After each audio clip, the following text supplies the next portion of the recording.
Assalamualaikum Ustaz. Saya anak muda yang terkadang pernah melakukan maksiat kepada Allah. Yang tua juga begitu. Lalu bertobat lagi, maksiat lagi, berbuat lagi. Bagaimana caranya Ustaz agar tobat yang ana lakukan menjadi taubatan yang nasuha? Mohon bimbingannya. Quran surah keempat ayat 17. Bismillahirrahmanirrahim.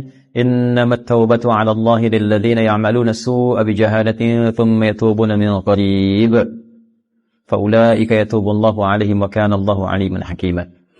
Kalau tobat mau benar itu, pertama ketika menyadari ada perbuatan salah, seketika bertobat. Saya ulang ya. Ketika menyadari ada perbuatan salah, seketika apa? Bertobat. Karena kesadaran tentang kesalahan itu bagian dari kasih sayang Allah yang mengantarkan seorang hamba pelaku maksiat untuk bertobat. Jadi sadar itu pengantar tobat. Pahami itu dulu ya. Pahami. Dan biasanya saking sayangnya Allah, orang yang pertama kali melakukan salah, itu langsung diberikan getaran pada jiwanya untuk merasakan kesalahan itu. Dan menilai bahwa itu salah. Nah itu pengantar tobat. Kalau sedang ada itu cepat ambil. Karena tandanya Allah masih sayang. Yang bahaya itu kalau melakukan salah, nggak ada tanda itu bahaya.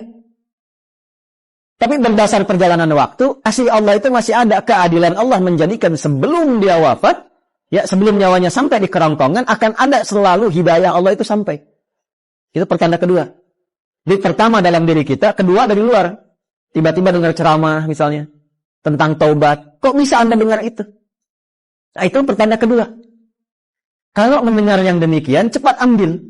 Ya, itu rumusnya Quran surah 29 ayat ke-68. Walladzina jahadu fina lanahdiyannahum subulana. Orang yang cepat mengambil petunjuk dari kami, cepat dia ambil, kami bimbing dia menuju jalan-jalan kebaikan kami. Itu ya? Demi Allah saya katakan, sepanjang berbuat salah apapun, itu selalu ada getaran yang menyimpulkan itu salah. Ya, bahkan ada pencegahan dulu. Nggak percaya begini ya, nggak percaya. Keluar dari sini pulang, nanti coba aja deh, pakai sendal orang lain. Tapi jangan diteruskan, coba aja. Ya, jangan dipotong video saya. Coba, jangan diteruskan. Itu begitu akan dipakai, pasti hati kecil mengatakan, itu bukan punya kamu. Itu pencegahan namanya. Begitu dipakai, dipaksakan pakai, nanti di pertengahan, ada rasa lagi, kamu salah. Nah itulah pengantar taubat. Ikuti, kalau diikuti, istighfar, astagfirullah, balik lagi. Dikembalikan, pakai pada yang kita miliki. Itulah taubat. Ya? Jadi itu rumus pertama. Kalau sudah ada rumus pertama itu, istighfari dulu.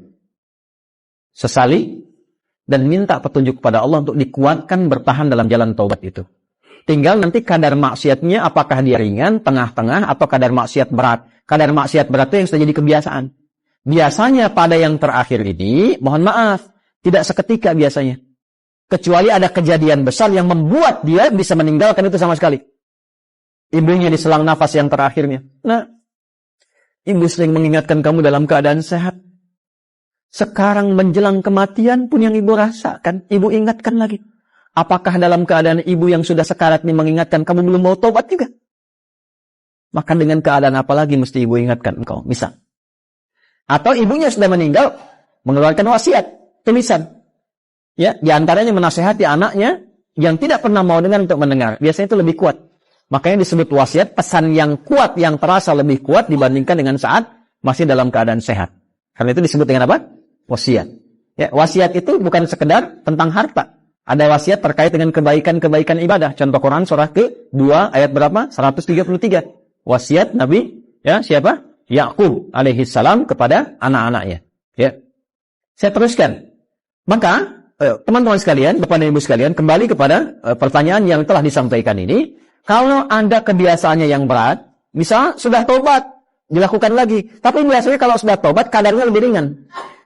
Maka rumusnya apa? Tobat lagi. Terus, tobat lagi. Terus, tobat lagi. Sampai berusaha kita maksimal, hilang kebiasaan itu, atau wafat kita dalam keadaan sedang berusaha tobat atau sedang tobat. Maka itu punya nilai di hadapan Allah Subhanahu wa taala. Yang terakhir, ini yang lebih kuat, rasakan saat akan terdorong berbuat maksiat itu lagi seketika diwafatkan oleh Allah Subhanahu wa taala.